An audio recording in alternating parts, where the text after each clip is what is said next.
Okay, we are rolling. Hi, everybody. Welcome back to our weekly live stream. My name is Alicia, and today we're going to talk about some common English proverbs.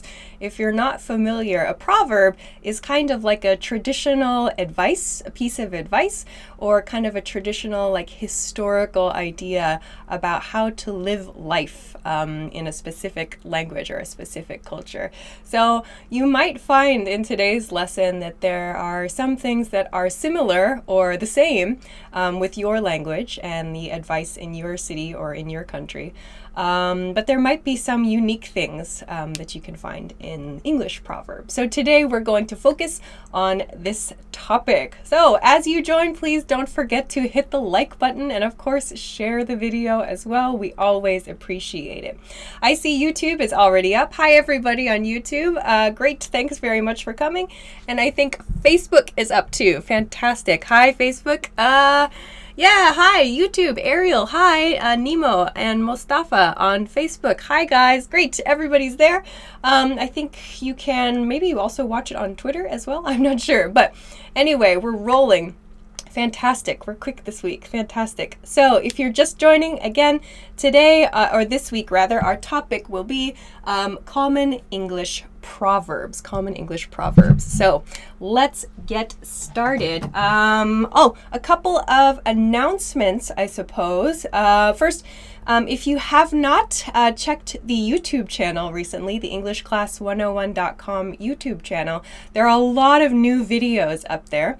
One is there's a new series called Know Your Verbs. That's up. That's exciting.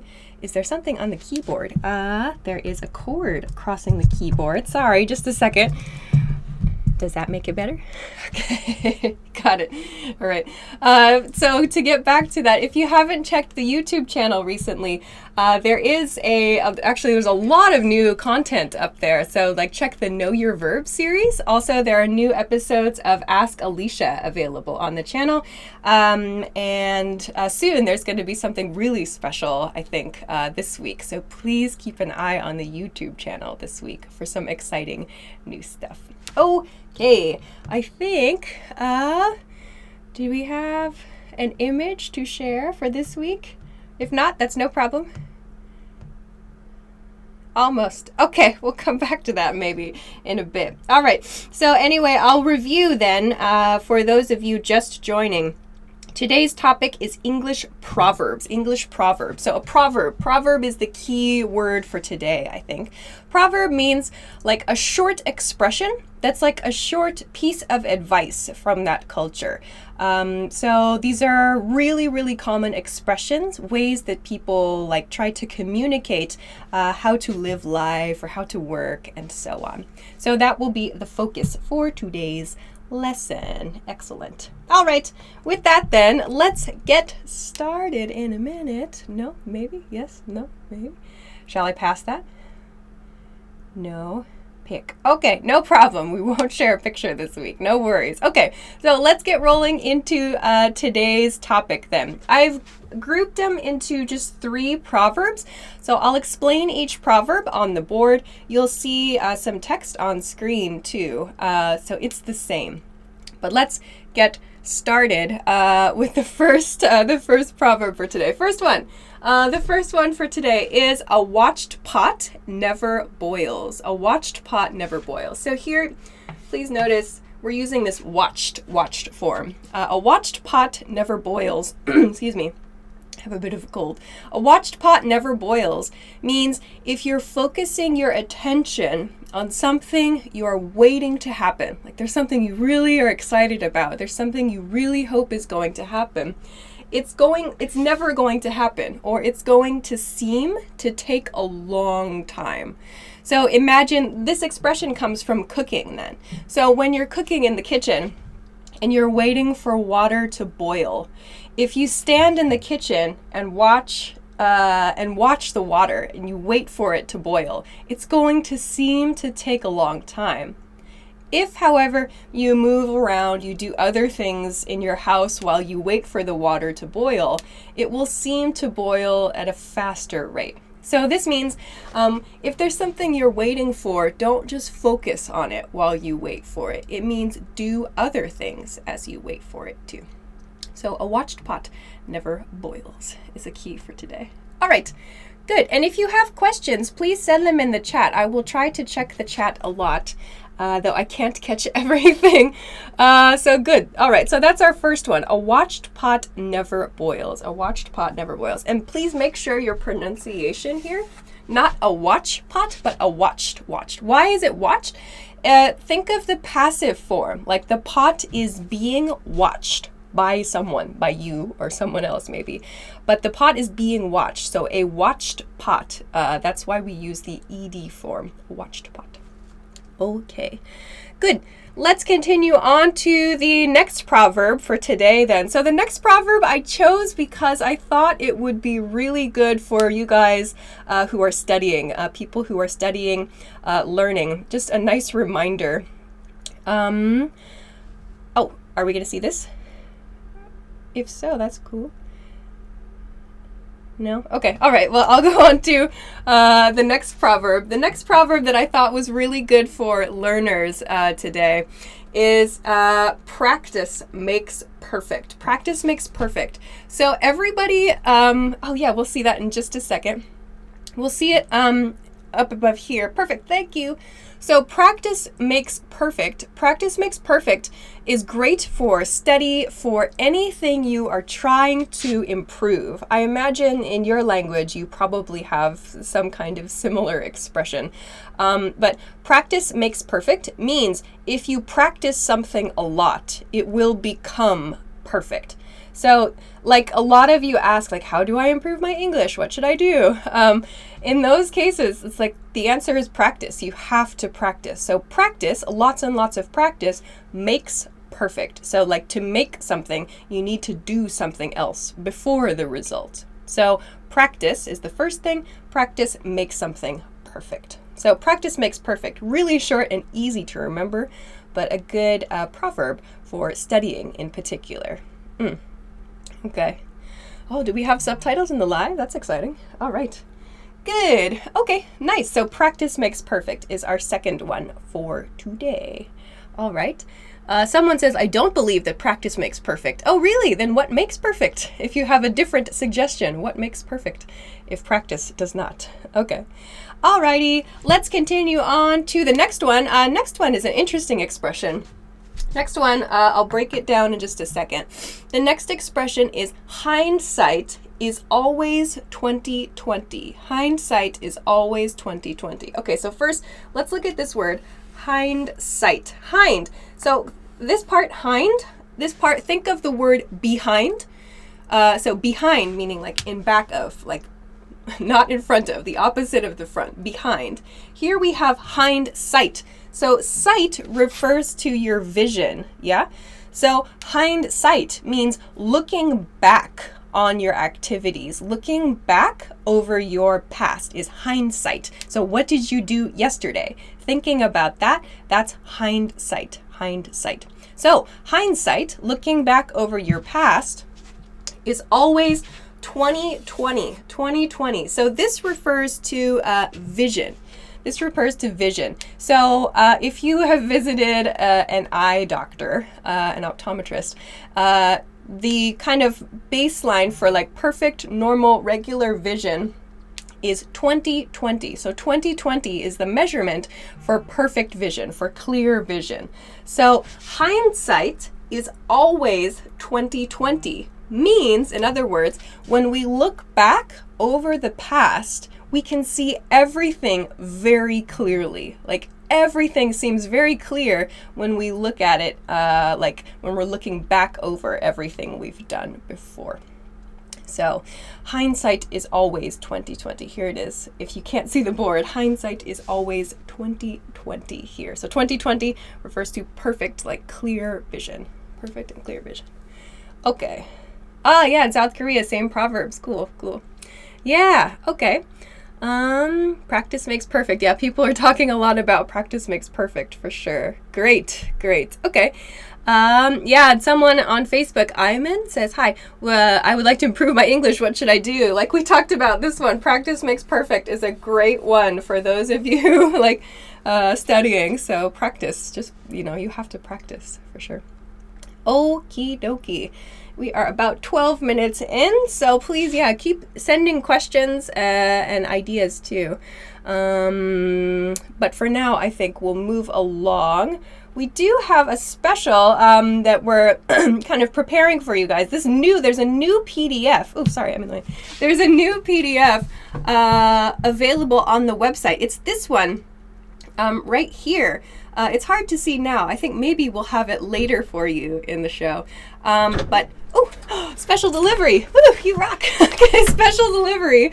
This is a new PDF, actually. I know we usually share like the vocabulary PDFs, but this is a new one that we have, the team made.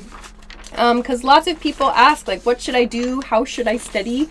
So we made, or the team made rather, a goals cheat sheet. So you can see it here. Woohoo, look at that. We've got fancy camera action this week. This is basically to help you build a goal for your studies.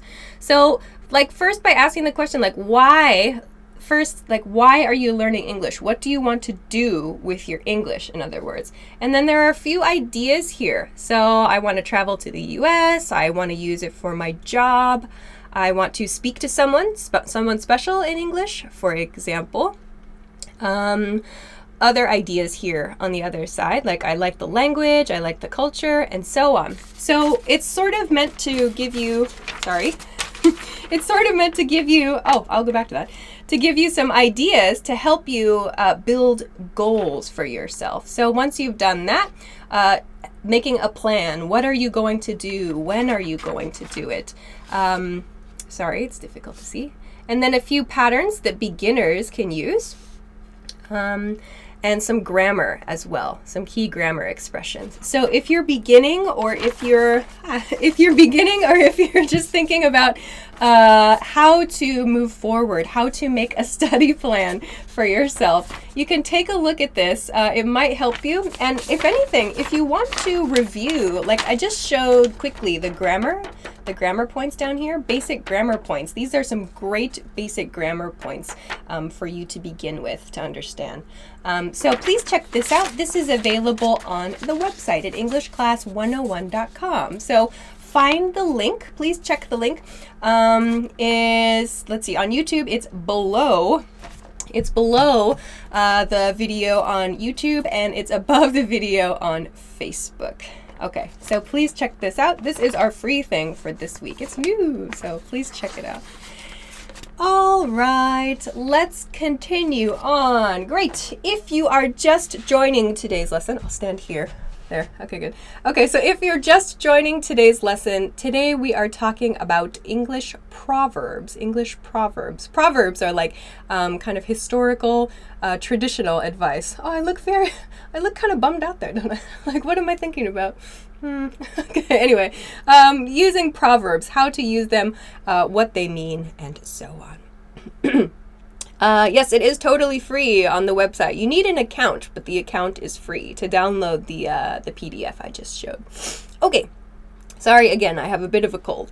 Break time is over, indeed, Juan. Yes, so if you're just joining, please don't forget to hit the like button and share the video too. We appreciate it. All right, let's go to the second group of proverbs for today. Today's second group of proverbs. Let's start with this one. This one I think about a lot, actually. This one, personally, I really think about this one. The expression is actions, don't forget this S, actions speak louder than words. So again, S here. Actions speak louder than words. Actions speak louder than words means the things you do are more important than the things you say. So your actions, the things you choose to do with your time, those things are more important than just talking. So actions speak louder than words. Actions speak louder. So actions don't actually speak, no, but your actions communicate more than just words. Like words are one thing. It's easy to say words, but taking action, making choices and making decisions, that's different. So actions speak louder than words. This is a great one that I think about a lot. So here it is above me, actions. Don't forget these S sounds at the end of these two. Actions speak louder than words. Also comparative form here. This is a comparative expression. Actions speak louder than words. So actions here, words are down here more. Okay, good. Nice. All right, so that's one I personally really like. Actions speak louder than words. Then let's go to one that might not quite the opposite, but like a slightly different idea, a twist. So a twist means like a kind of change or like an unexpected change in a story or an idea. The next one is the pen. The pen. So pen literally means like the writing device, a pen.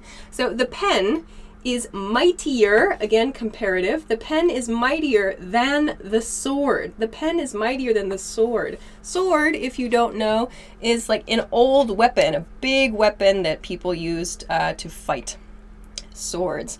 So this expression means the pen, so writing, in other words, words, writing words, we have the word mightier. Mighty means strong or like effective. In battle, it means powerful, for example. So the pen is mightier, more effective, stronger, more powerful than the sword. Here, the sword refers to fighting. So the pen is mightier than the sword means words and communication that way are more effective than fighting. The pen is mightier than the sword. The pen is mightier than the sword. So this is quite a good one that people like to talk about in times of like battle or in times of war, for example. The pen is mightier than the sword. Or perhaps writers as well like to use this proverb too. Okay. Nice. And if you have any questions, Maud Bruls, hi Sam, I'm really sorry I've mispronounced your name.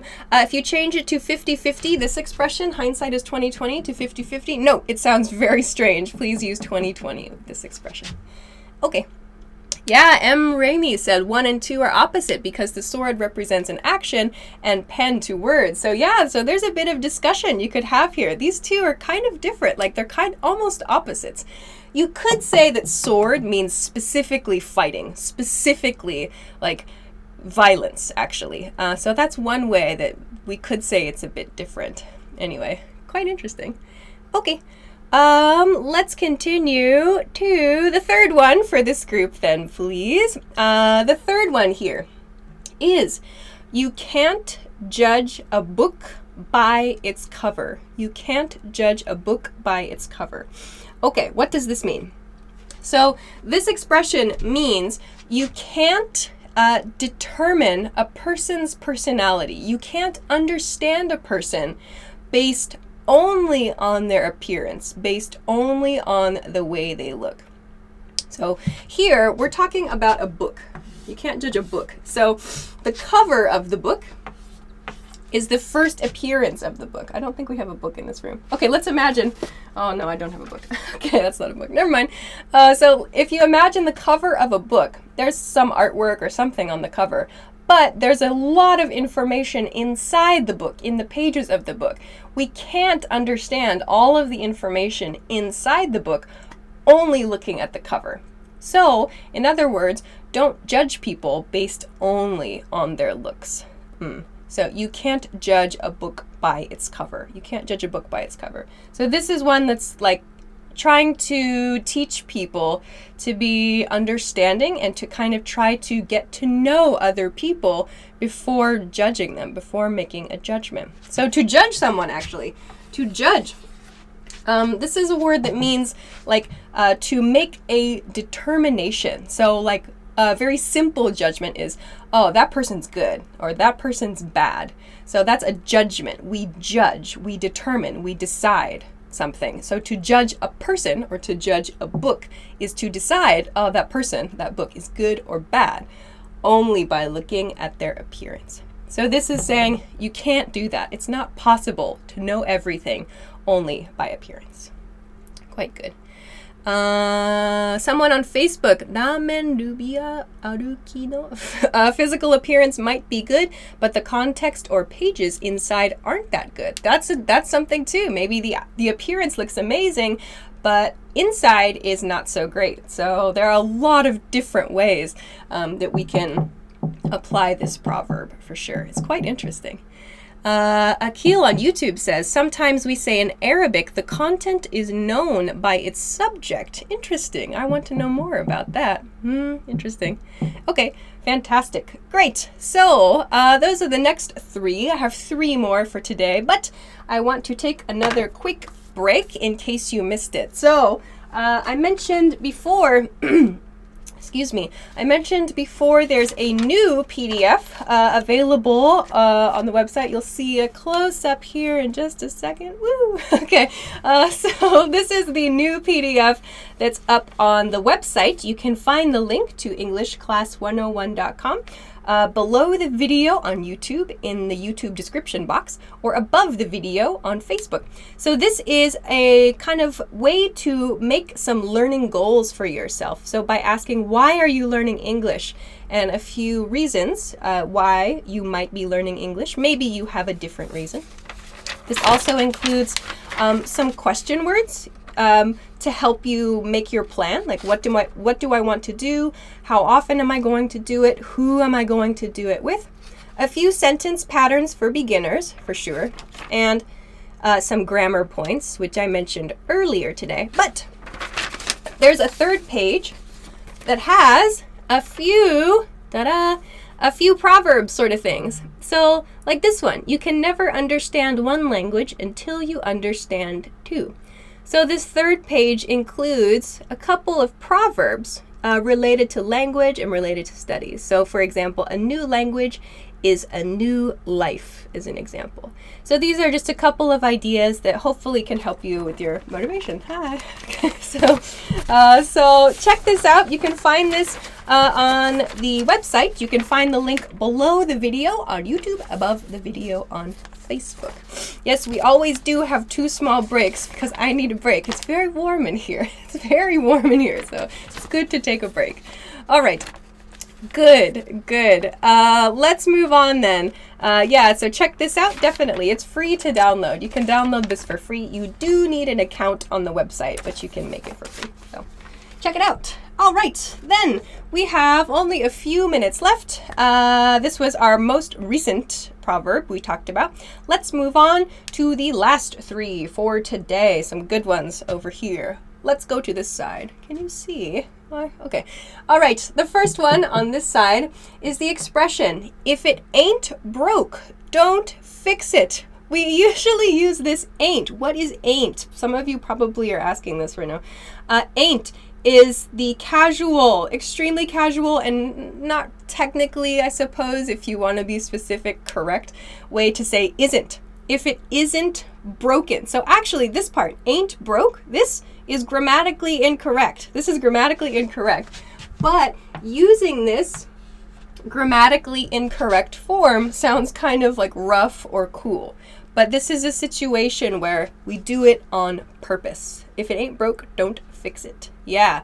So this means if you have something that is not broken, like if something is working well, don't make any changes to it. So like if at your job, for example, everything in your job is moving smoothly, you're experiencing success, everything's going great, don't change anything. You should continue doing that thing. So don't try to fix something that isn't broken. Don't try to fix something. If it ain't broke, don't fix it. If it ain't broke, don't fix it. Yes. Okay. That is correct. It is not grammatically correct. Ain't. You might hear this in music, actually. Sometimes you hear this in, actually a lot in popular music, ain't. It sounds kind of rough or kind of cool. I don't use it because I'm not rough and I'm not cool. Like, ain't is something you might hear in media a lot. And in this proverb, for example. Okay. Sounds good. All right. Let's see. Hi, Costa Rica. Someone said say hi to Costa Rica. We don't have many viewers from Costa Rica. At least you don't write in the chat.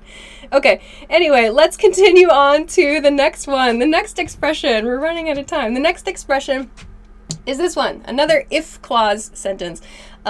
If the shoe fits, wear it. If the shoe fits, wear it. Kind of strange, maybe. But this means if something suits you. So suits means if something matches you. If you're good at doing something and that thing like fits you and fits your lifestyle well, you should do it. So like this expression uses a shoe. If you have a shoe and the shoe is the perfect size for you, it's a great fit, you should wear that shoe. It's great for you.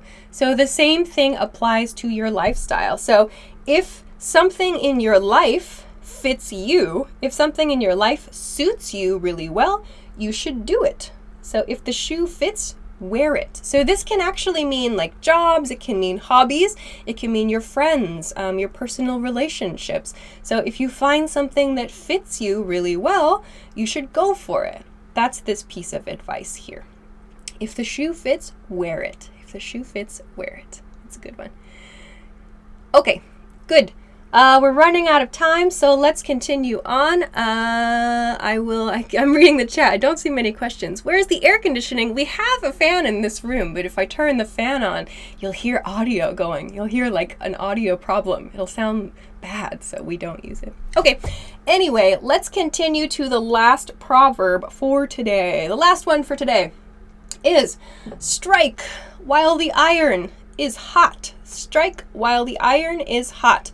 This expression has an interesting historical background. Strike while the iron is hot. This refers to metal working. So I use this. Imagine this is a hammer and I'm making a sword. Okay, so when working metal, when you're making something from metal, you use fire. You put metal in fire and then it becomes softer. The metal becomes softer as it's hot. When it gets hot, it's softer and easier to work. So someone who is making something with metal, if they strike means hit. Strike is like a more formal way to say hit or like attack.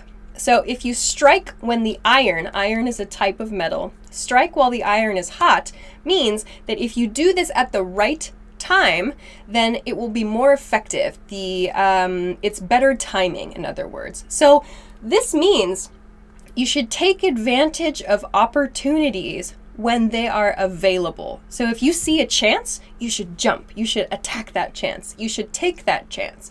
Strike while the iron is hot. So imagine your opportunity or your chance is like the iron in the fire. Like it's ready, it's at a good time for you to take advantage of it, to jump on it, to do something. So it's up to you to take the chance, to make the situation good for you, your timing. So strike while the iron is hot. I like that expression too.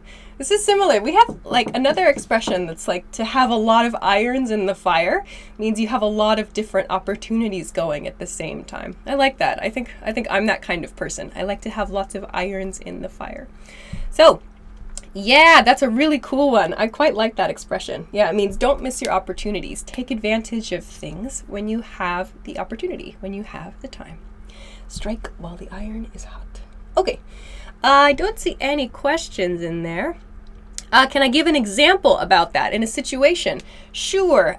So like, for example, if you get a great job offer, a really good job offer, but you already have a okay job, then your friend might say, oh, strike while the iron is hot. Like, you need to take this chance while you have it. Otherwise, you might miss it. So that's a situation where it's like, oh, you need to jump now. Like, you have to do it now. So it's one of those like once in a lifetime chance sort of things. Could be. Yeah, I hope that helps. Okay. To make ends meet means to be able to cover all of your expenses for something. A little bit different. Yes, it is live, Vitor, on Facebook, but we are finishing up. Actually, it is time to finish. Perfect timing for your question. So I have to finish there for today. But thank you very much for joining today's live lesson. If you missed the live lesson, you can watch the video on YouTube or on Facebook. And now I think we're trying to make it in HD, so I hope you can see everything very clearly. Of course, don't forget to like the video if you haven't liked the video. It helps other people to find the lesson. So we really, really appreciate you hitting the like button on the video and sharing as well. Yeah, so do like, do share. Great. So we will be back next week. Same time, same channel. We'll be here next week, already June 20th. My gosh, this year is going so fast. Phew. So next week we'll be back on June 20th. The topic will be improving your spelling. So how to improve your spelling in English.